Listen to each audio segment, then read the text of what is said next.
नमस्कार भक्तजनों, ज्ञान वाला चैनल पे आपका हार्दिक स्वागत है। आज मैं आपको परम प्रतापी शनिदेव की व्रत कथा सुनाने जा रहा हूँ। एक समय स्वर्गलोक में सबसे बड़ा कौन के प्रश्न पर 9 ग्रहों में वाद विवाद हो गया।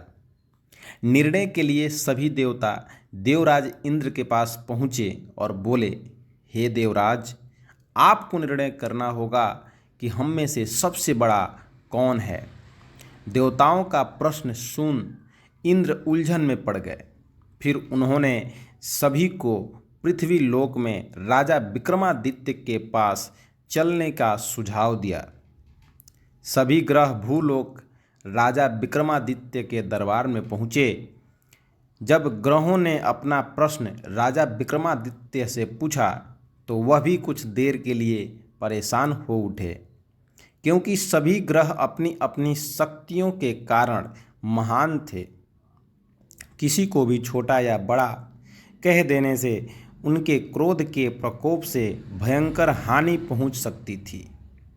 अचानक राजा विक्रमादित्य को एक उपाय सूझा और उन्होंने विभिन्न धातुओं जैसे सोना, चांदी, कांसा, तांबा, सीसा, रांगा, जस्ता, अबरक और लोहे के 9 आसन बनवाए। सबसे आगे सोना और सबसे पीछे लोहे का आसन रखा गया। इन्होंने सभी देवताओं को अपने अपने आसन पर बैठने को कहा। उन्होंने कहा, जो जिसका आसन हो ग्रहण करे। जिसका आसन पहले होगा वह सबसे बड़ा तथा जिसका बाद में होगा वह सबसे छोटा होगा।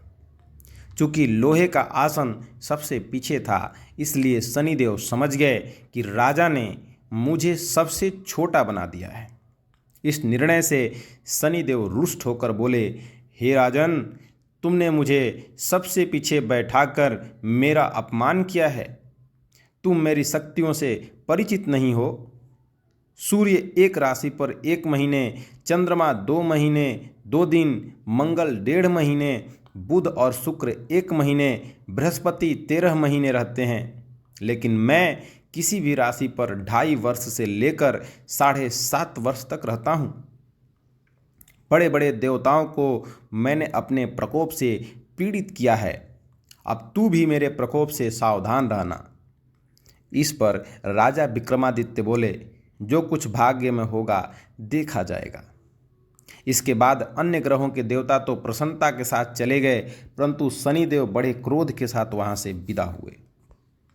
कुछ समय बाद जब विक्रमादित्य पर 7.5 की दशा आई तो शनिदेव ने घोड़े के व्यापारी का रूप धारण किया और बहुत से घोड़ों के साथ विक्रमादित्य की नगर पहुँचे।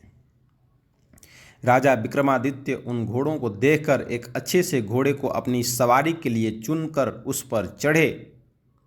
राजा जैसे ही उस घोड़े पर सवार हुए, वह बिजली की गति से दौड़ पड़ा।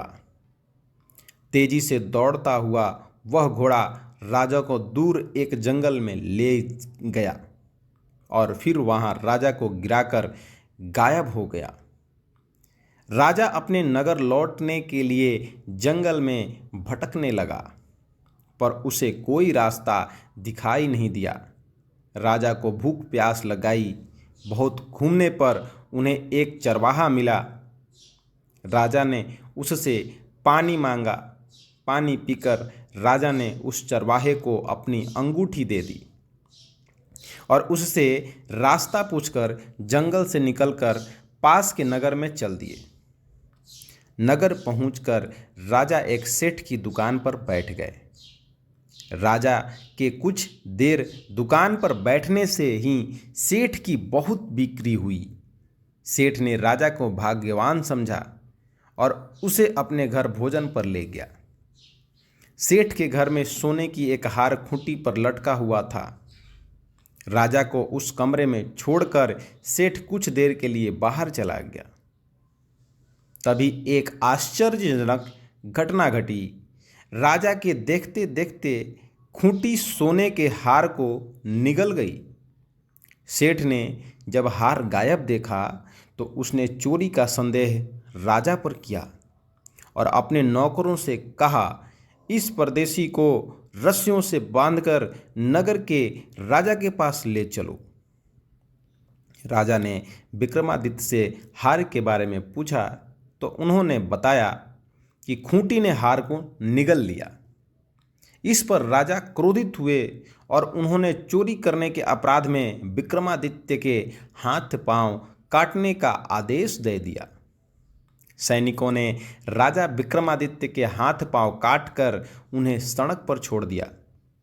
कुछ दिन बाद एक तेली उन्हें उठाकर अपने घर ले गया और उसने कोल्हू पर बैठा दिया। राजा आवाज देकर बैलों को हाँकता रहता। इस तरह तेली का बैल चलता रहा और राजा को भोजन मिलता रहा। शनि के प्रकोप की 7.5 पूरी होने पर वर्षा ऋतु प्रारंभ हुई। एक रात विक्रमादित्य मेघ मल्हार गा रहा था।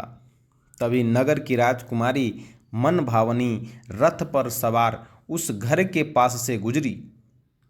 जब उसने मल्हार सुना तो उसे बहुत ही अच्छा लगा और दासी को भेजकर गाने वाले को बुला लाने को कहा। दासी लौटकर राजकुमारी को अपंग राजा के बारे में सब कुछ बता दिया। राजकुमारी उसके मेघ मल्हार से बहुत मोहित हुई और सब कुछ जानते हुए भी उसने अपंग राजा से विवाह करने का निश्चय कर लिया। राजकुमारी ने अपने माता पिता से जब यह बात कही तो वह हैरान हो गए। उन्होंने उसे बहुत समझाया पर राजकुमारी ने अपनी जिद नहीं छोड़ी और प्राण त्याग देने का निश्चय कर लिया।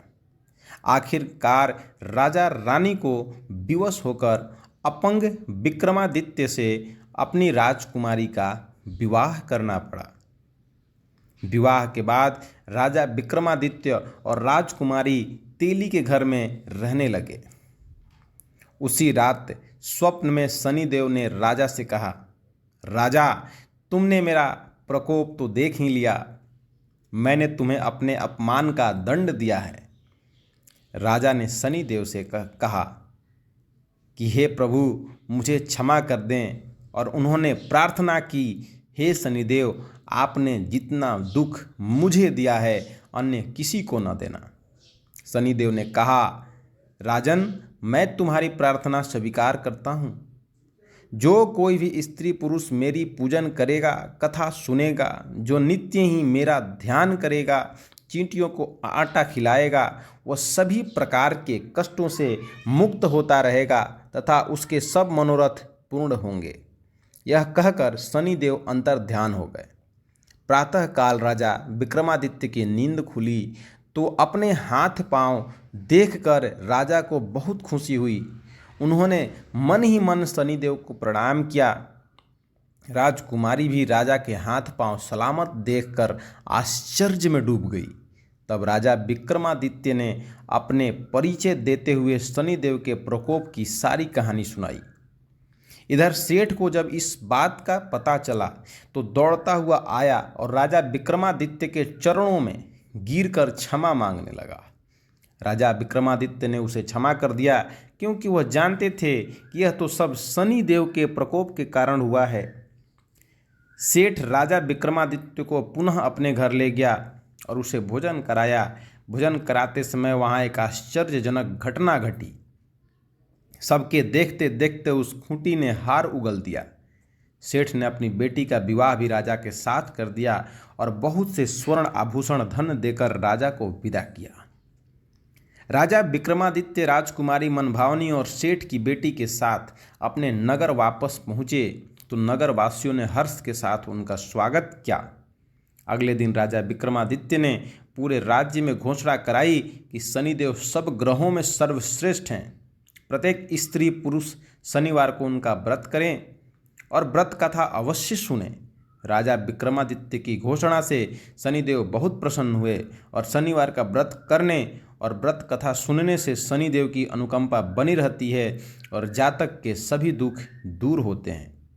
तो प्रिय भक्तजनों, आप भी अपने सारे कष्टों का निवारण शनिवार के व्रत कथा के कहने और सुनने से दूर कर सकते हैं। आपका ये कहानी सुनने के लिए ज्ञान वाला चैनल बहुत बहुत धन्यवाद देता है। जय शनिदेव महाराज की।